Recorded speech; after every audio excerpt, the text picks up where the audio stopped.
Pagi itu, suasana di desa Karangjati mendadak gempar. Kabar yang beredar begitu mengejutkan hingga para ibu-ibu segera berkumpul di warung Mbok Surti untuk membahasnya. Pak Kiai Umar, seorang ulama yang dihormati di desa, tiba-tiba datang ke rumah keluarga Siti dengan niat melamarnya. Kiai Umar bukan sekadar orang tua biasa, usianya sudah melewati 60 tahun, dengan janggut putih yang lebat dan sorot mata yang dalam. Sementara itu, Siti masih berusia 18 tahun, seorang gadis sederhana yang setiap hari membantu ibunya menenun kain di beranda rumah mereka.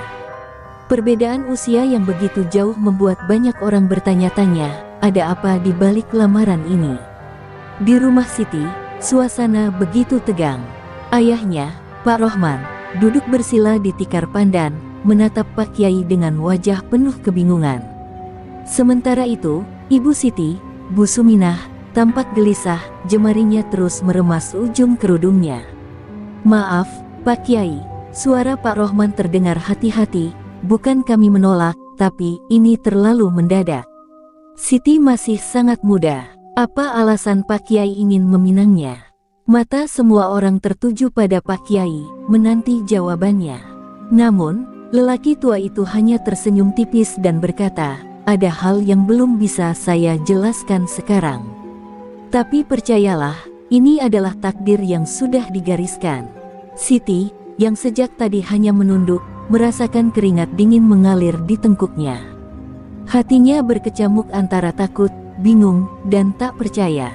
Ia tidak pernah membayangkan akan dinikahi oleh seseorang yang sudah sepuh, apalagi seorang kiai besar seperti Pak Umar. Dalam benaknya, ia bertanya-tanya, mengapa harus dirinya? Apa yang istimewa darinya sampai Pak Kiai datang dengan lamaran ini? Ia ingin menolak, tapi keberanian itu seakan lenyap di hadapan lelaki yang begitu dihormati seluruh desa. Pandangannya beralih ke ibunya, berharap ada pembelaan, tapi Bu Suminah justru menghindari tatapannya. Di luar rumah, warga mulai berkumpul, saling berbisik dan menebak-nebak alasan di balik peristiwa ini. Beberapa orang mengatakan bahwa Siti mungkin terkena guna-guna, dibuat jatuh cinta oleh Pak Kiai dengan ilmu yang tidak bisa dipahami orang biasa. Yang lain berbisik bahwa Pak Kiai mendapat petunjuk dalam mimpi, bahwa hanya dengan menikahi Siti, sesuatu yang buruk bisa dicegah. Tidak ada yang tahu pasti, tapi satu hal yang jelas, ada sesuatu yang disembunyikan, sesuatu yang lebih besar daripada sekadar pernikahan biasa. Dalam hati Siti, ada perasaan aneh yang tidak bisa dijelaskan. Ia merasa seolah dirinya sedang dijebak oleh sesuatu yang tak kasat mata. Apakah ini benar-benar takdir? Atau ada rahasia besar yang belum diungkap? Sementara itu, Pak Kiai hanya duduk tenang, seolah mengetahui sesuatu yang tidak diketahui orang lain. Dan di antara suara-suara yang berbisik di luar, malam yang mulai turun membawa pertanyaan yang belum terjawab, mengapa Pak Kiai meminang Siti. Malam itu, desa Karangjati tak seperti biasanya. Biasanya, selepas maghrib, orang-orang lebih memilih beristirahat di rumah masing-masing. Namun, kali ini, di setiap sudut desa, dari warung Mbok Surti hingga lincak di bawah pohon beringin tua, orang-orang sibuk memperbincangkan lamaran Pak Kiai.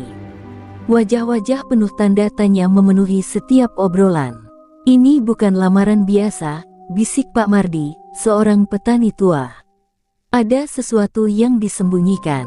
Tidak mungkin Pak Kiai yang begitu dihormati tiba-tiba ingin menikahi gadis muda tanpa alasan." Yang lain mengangguk setuju. Kejadian ini terlalu aneh, seolah ada rahasia besar yang belum terungkap. Di rumahnya, Siti duduk memeluk lutut di sudut kamar. Pikirannya masih kacau, hatinya penuh dengan kegelisahan yang tak bisa dijelaskan.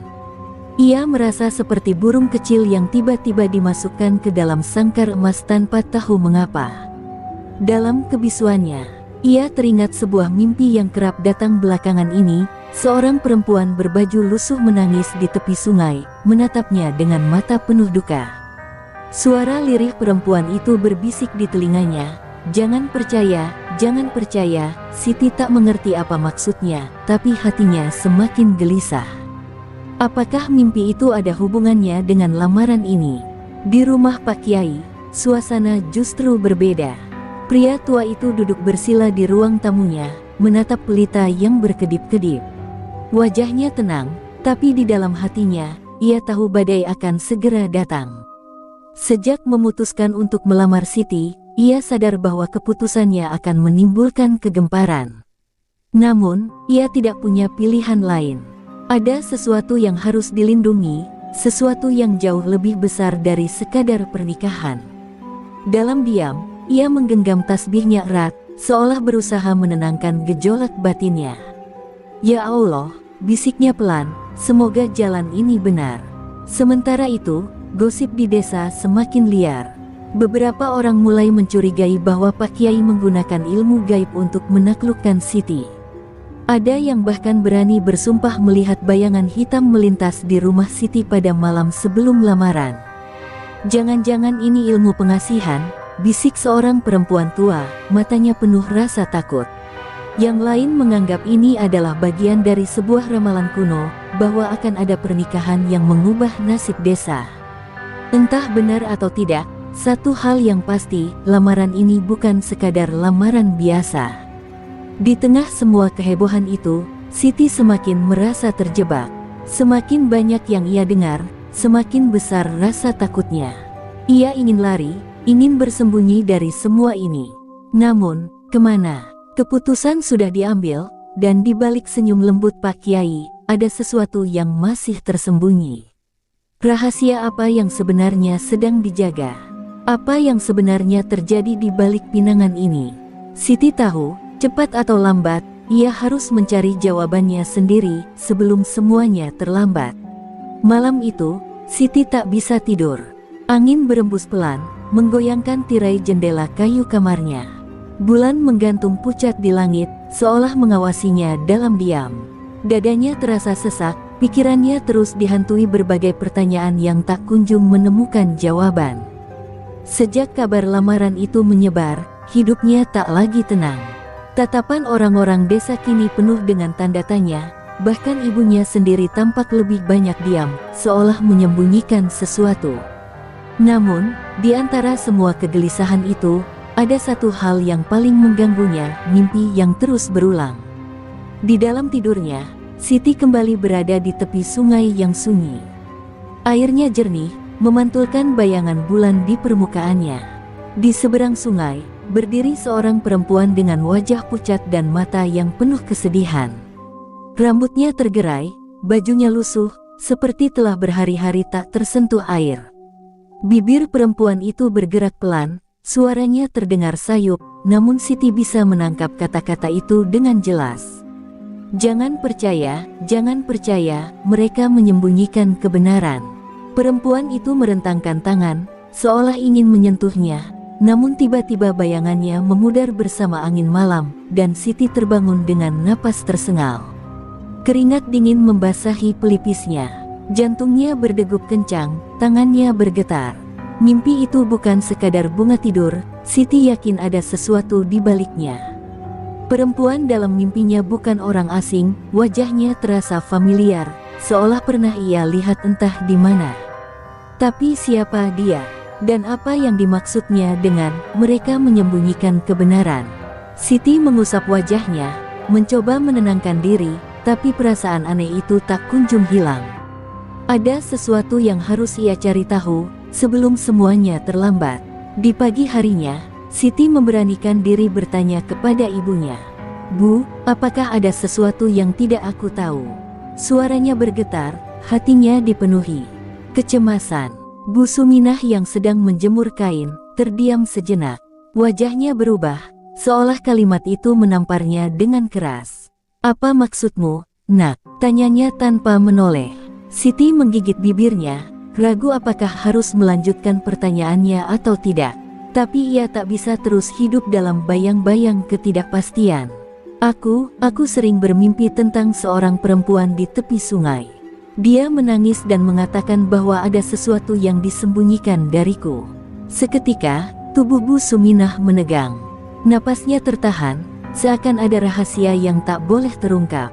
Saat itu juga, angin berembus kencang, seolah membawa firasat buruk. Ibu Siti buru-buru mengambil jemuran dan berkata dengan nada bergetar, "Jangan pikirkan itu, Siti. Kadang mimpi hanya gangguan setan." Namun, mata ibunya tak bisa berbohong, ada ketakutan di sana, ketakutan yang semakin membuat Siti yakin bahwa mimpinya bukan sekadar ilusi. Ada sesuatu yang disembunyikan darinya. Sesuatu yang berkaitan dengan masa lalunya, dan dengan pinangan Pak Kiai yang penuh tanda tanya. Hari-hari berlalu, tetapi pertanyaan dalam hati Siti tak kunjung menemukan jawaban. Mimpi-mimpi itu terus datang, semakin jelas dan semakin nyata. Setiap kali ia menutup mata, perempuan berwajah sendu itu memanggilnya, mengulang pesan yang sama, "Jangan percaya, mereka menyembunyikan kebenaran." Siti merasa seperti dikepung oleh misteri yang tak bisa ia pahami. Lamaran Pak Kiai masih menjadi perbincangan di desa, tetapi kini ada hal lain yang mengusik pikirannya, tatapan ketakutan ibunya, kegelisahan yang tersirat dalam setiap ucapannya, seolah ada sesuatu yang berusaha ia sembunyikan. Suatu siang, saat Siti berjalan menuju rumah Mbok Surti untuk membeli beras, ia dihentikan oleh seorang lelaki tua. Mbah Karso, tetua desa yang jarang keluar rumah, berdiri di bawah pohon waru dengan sorot mata tajam. "Siti," panggilnya lirih. Suaranya serak seperti tertahan oleh usia dan rahasia. "Kau harus tahu sesuatu." Siti menelan ludah. Firasatnya mengatakan bahwa apapun yang akan dikatakan Mbah Karso bukanlah hal sepele. Ia menoleh ke kanan dan kiri, memastikan tak ada yang mendengar, sebelum mendekat dengan hati-hati. "Apa itu, Mbah?" tanyanya pelan. Mbah Karso menarik napas panjang sebelum berbicara, seolah tengah mempertimbangkan apakah kata-katanya akan mengubah nasib gadis itu selamanya. "Dulu, ada sebuah wasiat yang ditinggalkan ayah Pak Kiai sebelum meninggal," katanya dengan suara bergetar. Wasiat itu berbicara tentang seorang anak yang harus dilindungi. Seorang anak perempuan yang kelak akan menjadi kunci bagi sesuatu yang telah lama dikubur dalam sejarah desa ini. Mata Mbah Karso menatap lurus ke dalam mata Siti, membuat gadis itu merinding. "Dan anak itu adalah kau, Siti." Darah di tubuh Siti seolah berhenti mengalir. Dunia di sekelilingnya terasa berputar, membuat kakinya hampir limbung. Bagaimana mungkin? Ia hanya seorang gadis biasa, anak dari keluarga sederhana. Tidak ada yang istimewa darinya. Namun, tatapan Mbah Karso terlalu serius untuk dianggap lelucon. "Tapi, Mbah, apa maksudnya? Kenapa aku?" Suaranya bergetar, hampir tak percaya dengan apa yang baru saja didengarnya. Lelaki tua itu menggeleng pelan. "Aku tidak tahu semuanya, Nak. Tapi aku yakin lamaran Pak Kiai bukan sekadar lamaran. Ia tidak ingin menikahimu, ia ingin melindungimu." Hati Siti semakin dipenuhi kebingungan dan ketakutan. Jika benar ada wasiat tentang dirinya, mengapa tidak ada yang pernah memberitahunya? Dan melindungi dari apa? Dari siapa? Ia merasa semakin terperangkap dalam jaring misteri yang tak kasat mata. Satu hal yang pasti, Siti harus mencari tahu kebenaran. Rahasia ini bukan hanya tentang pernikahan, tetapi tentang siapa dirinya sebenarnya. Ia tidak bisa lagi hanya menunggu. Sudah saatnya ia mengungkap apa yang sebenarnya terjadi, sebelum semuanya terlambat. Setelah percakapan dengan Mbah Karso, hati Siti dipenuhi kecemasan yang tak kunjung reda. Siapa sebenarnya dirinya? Mengapa ada wasiat tua yang menyebutkan bahwa ia harus dilindungi? Dan yang paling mengganggu pikirannya, mengapa Pak Kiai melamarnya jika tujuan sebenarnya bukan untuk menikah? Pertanyaan-pertanyaan itu berputar di kepalanya, membuatnya sulit tidur. Malam-malamnya kini tak hanya dihantui oleh mimpi-mimpi perempuan misterius, tetapi juga oleh ketakutan akan kebenaran yang mungkin lebih mengerikan daripada yang ia bayangkan. Siti tahu ia tak bisa diam saja. Ia harus mencari tahu lebih jauh, meskipun itu berarti harus menggali rahasia yang selama ini terkubur. Dengan hati-hati, ia mulai bertanya kepada orang-orang tua di desa, mencari celah dalam cerita-cerita lama yang mungkin mengarah pada asal-usulnya. Namun, setiap kali ia menyebut tentang wasiat atau tentang siapa dirinya sebenarnya, jawaban yang ia dapatkan selalu mengarah pada satu hal, keheningan. Orang-orang enggan berbicara, wajah mereka menegang, seolah takut mengungkit sesuatu yang terlarang. Semakin ia mencari jawaban, semakin ia merasa seperti sedang mengusik sesuatu yang tak seharusnya ia ketahui. Namun, secercah petunjuk akhirnya datang. Suatu malam, saat ia sedang duduk termenung di beranda, seorang pemuda desa bernama Bagas, teman masa kecilnya, datang dengan wajah gelisah. "Siti, aku tahu ini mungkin terdengar gila, tapi aku menemukan sesuatu," katanya dengan suara bergetar. Ia lalu mengeluarkan sebuah lembaran kertas tua, usang dan penuh noda kecoklatan.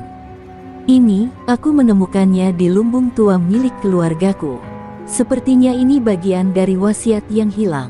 Dengan tangan gemetar, Siti membuka kertas itu.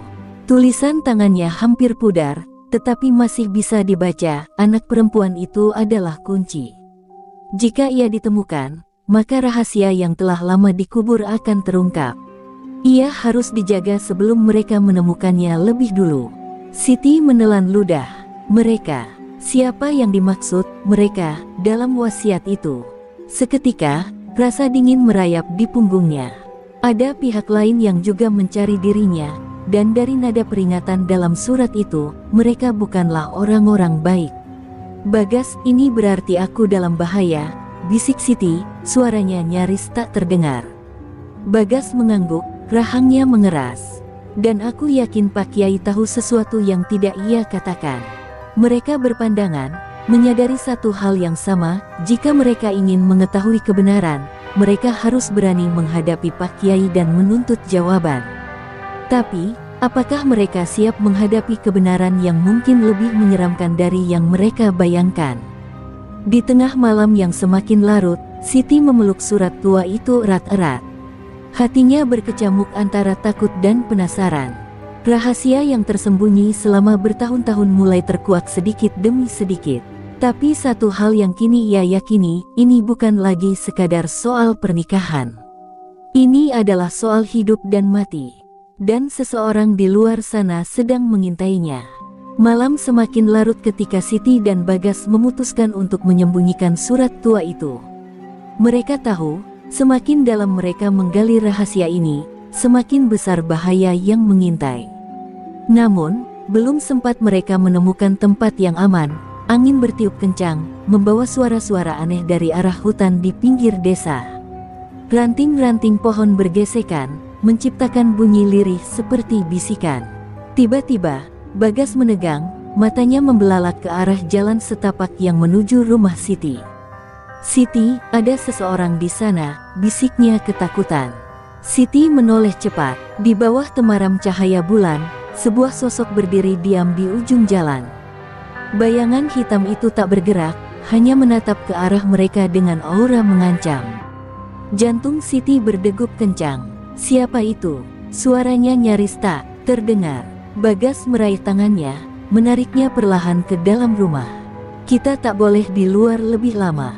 Ini tidak aman." Dengan hati-hati, mereka mengunci pintu dan memadamkan lampu minyak, berharap bayangan itu akan pergi. Namun, dari celah jendela, Siti masih bisa melihat sosok itu tetap berdiri di sana, tak bergerak, seolah mengawasi mereka. Malam itu, Siti hampir tak bisa memejamkan mata. Bayangan hitam itu terus menghantui pikirannya, membuat ketakutan dalam hatinya semakin menjadi. Siapa dia?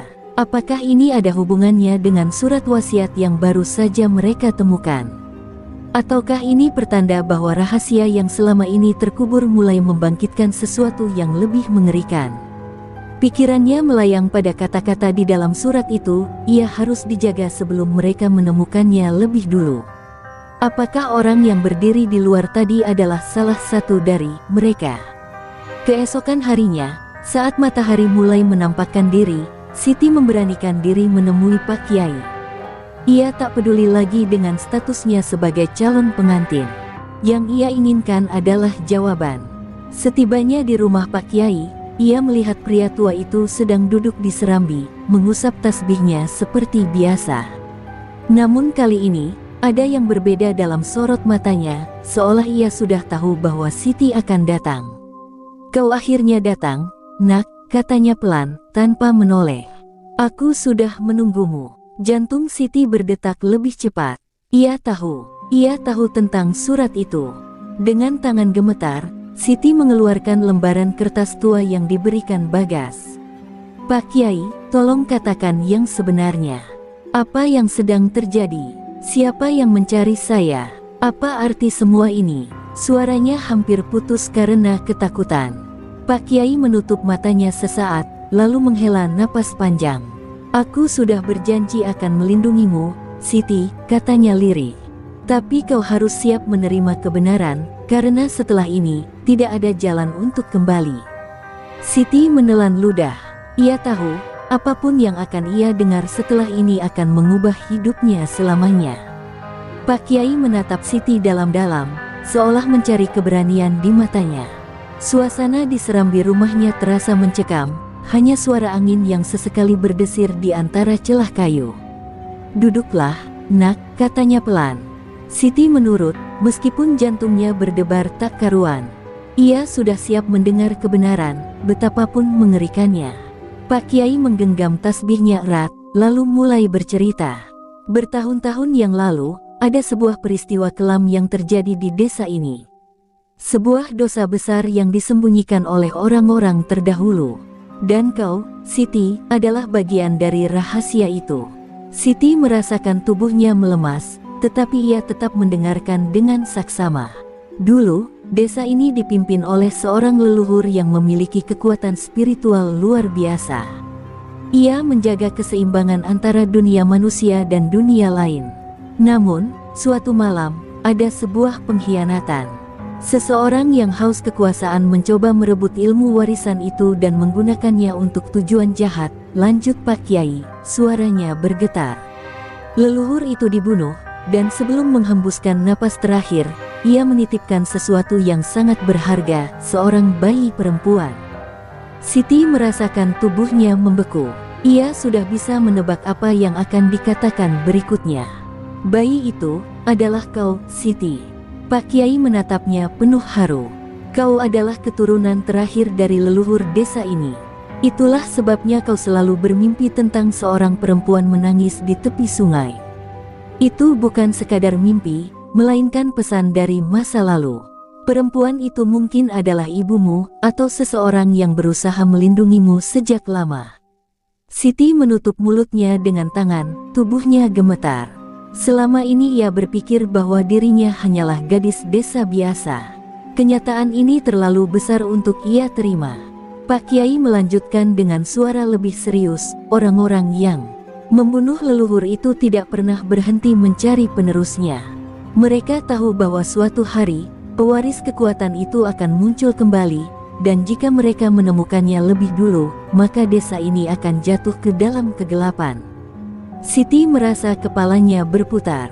Jadi itulah alasan mengapa ia harus dilindungi. Itulah alasan mengapa Pak Kiai melamarnya, bukan untuk menikahinya, tetapi untuk menjaganya agar tidak jatuh ke tangan yang salah. Air mata Siti menetes tanpa ia sadari. "Lalu, siapa orang yang mengawasi rumahku tadi malam? Apa mereka?" Suaranya lirih. Pak Kiai mengangguk, wajahnya semakin tegang. "Mereka sudah tahu tentangmu, Siti. Dan aku takut, waktumu tidak banyak." Siti merasakan ketakutan yang belum pernah ia rasakan sebelumnya. Kini, bukan hanya hidupnya yang berada dalam bahaya, tetapi juga seluruh desa. Satu hal yang pasti, ia tidak bisa lagi berdiam diri. Jika ia adalah kunci dari semua ini, maka ia harus menemukan cara untuk melindungi dirinya sendiri sebelum semuanya terlambat. Siti merasa dunianya runtuh. Rahasia besar yang selama ini tersembunyi kini terungkap, dan ia menyadari bahwa hidupnya tak akan pernah sama lagi. Dadanya sesak, pikirannya kacau. Namun, di tengah ketakutannya, ada bara semangat yang perlahan menyala. Jika ia memang pewaris terakhir dari leluhur desa, maka ia tak boleh lari. Ia harus menghadapi mereka. Pak Kiai menatapnya dalam-dalam, seolah membaca pikirannya. "Siti, aku tahu ini berat, tapi kau tidak sendirian. Aku dan orang-orang yang masih setia pada warisan leluhur akan melindungimu. Tiba-tiba, angin bertiup kencang, membuat dedaunan beterbangan. Dari kejauhan, terdengar suara langkah kaki mendekat. Pak Kiai langsung berdiri, sorot matanya tajam. Mereka sudah datang. Siti menelan ludah, tubuhnya menegang. Dari balik kegelapan, muncul beberapa sosok berjubah hitam. Wajah mereka tertutup kain, hanya menyisakan mata yang menatap tajam ke arah Siti. Salah satu dari mereka berbicara dengan suara dalam dan dingin. "Serahkan gadis itu, ia milik kami." Pak Kiai melangkah maju, berdiri di depan Siti seperti benteng kokoh. "Kalian tidak akan menyentuhnya," suaranya tegas, penuh wibawa. Namun, para pria berjubah itu tidak gentar. Salah satu dari mereka mengangkat tangannya, lalu sesuatu yang tak terlihat menghantam Pak Kiai hingga tubuhnya terdorong ke belakang. Siti terkejut, mereka bukan manusia biasa. Bagas yang sejak tadi bersembunyi di balik pintu langsung keluar dan menarik tangan Siti. "Kita harus pergi, sekarang." Tapi Siti tak bisa bergerak. Ia tahu, jika ia lari, desa ini akan hancur. Ia harus melawan. Tiba-tiba, hawa panas mengalir di tubuhnya, sesuatu yang asing namun terasa familiar. Dalam benaknya, ia melihat bayangan perempuan yang selalu hadir dalam mimpinya. "Gunakan kekuatanmu, nak, kau adalah pewaris kami." Suara itu menggema dalam kepalanya. Tanpa sadar, Siti mengangkat tangannya, dan angin berputar liar di sekelilingnya.